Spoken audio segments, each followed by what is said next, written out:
Talk about curveballs, dude. How did you get into anime? Oh, man, me and Thundercat, we've been in anime since before it was popular. We were in Okay. anime when everybody thought we were weirdos for Ah, watching these crazy cartoons. You know yeah, what I mean? yeah, And yeah, I'm yeah. talking about in the VHS days. Like Oh, that's you had way. to know somebody that went to Japan, and then it Right. was like a little secret society. We would, everybody would dub whatever they had, and everybody was sharing, and da da da da da da. I had a friend named Jason, and so I was really into Street Fighter already. I was like playing video games, and so one day he brought this cartoon of a Street Fighter cartoon over, and Mhm. I was just blown away when I saw it. I was like, "What is this?" Yeah, yeah, Art, like the literal art, the visual art, the storytelling, like just the how raw it was, yeah, and yeah, it just it was yeah, I was immediately pulled in, and then, yeah. I was just I just kind of going deeper and deeper, a deeper dive. So, what is the film that you scored? Didn't you score anime? It was a show. It was Shinichiro Watanabe's new show called Lazarus, and he's a very legendary anime director, filmmaker, and he's always been very well known for like his integration with music and his stuff.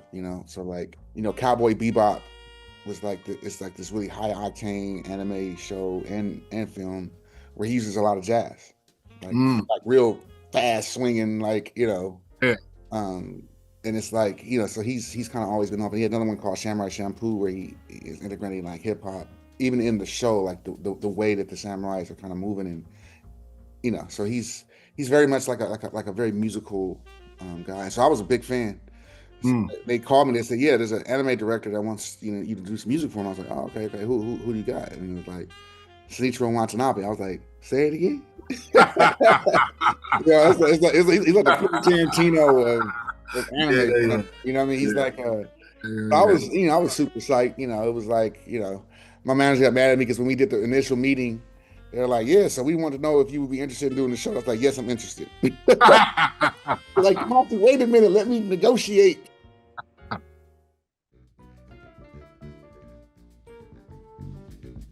How many guys you got in the band now? I haven't seen you in a while. I mean, it's an ever fluctuating.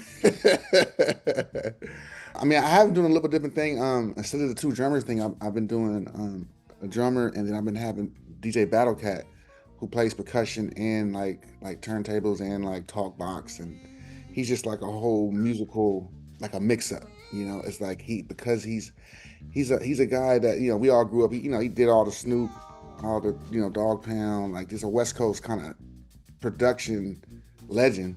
When we grew up, like he used to pull us in all the time to do stuff. Along with being that, he is a jazz musician. He just kind of came at it from a different direction. And so like the way he's able to we be playing and he'll go find a record that just we never imagined, and all of a sudden Marvin Gaye is singing with us over a song in nine with the drums Yeah, going crazy. And I'm like, yeah, wow, how did you hear that, cat? How did you imagine right. that would work like that? He just constantly throws these curveballs into the music that takes us to places that we didn't imagine we could go. And so that's kind of the newest part to my, what we're doing live these days is cat. Terrace is new this weekend, but actually way earlier, like in like 2009. Okay. Terrace, yeah, he has great vision, Yeah. and even way back then, he saw the greatness in Kendrick. I remember, like this is before he was very well known.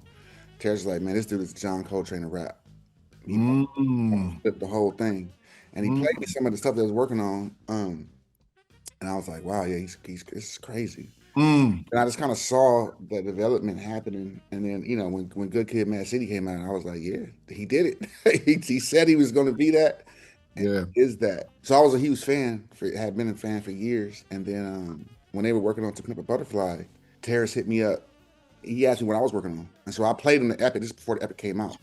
Uh-huh. And he heard all the string arrangements and stuff like that. And he's like, oh man, who did the string arrangements for you? And I was like, I did them, you know. Nice. He was like, "Oh man, we need some strings for this Kendrick record. You down to come work on something?" I was like, "Yeah." And so yeah, I came in and they played me the record, and I was just like, "Wow!" I was just blown away, you know.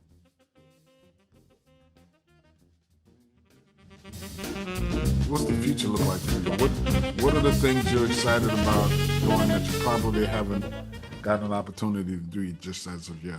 The ballet, I'm super Yeah. excited for that. I mean, I think that, you know, the music is really beautiful and the story is really beautiful, and like, you know, I'm looking for an artistic director just to kind of help me figure out how to bring it to life visually. I Mhm. think, you know, musically it's in a very, very good place. I also have a graphic novel that I've been working on. I also did a record recently with my wife. Nice. It's a tribute to Khalil Gibran.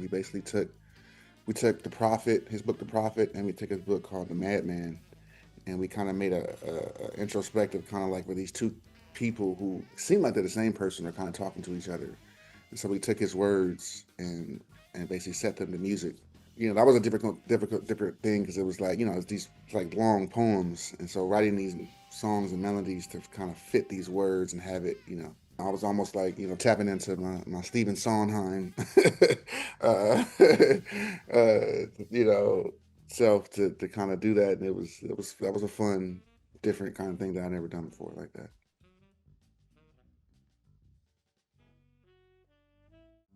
Hi everyone, it's Terence Blanchard. Thanks for watching.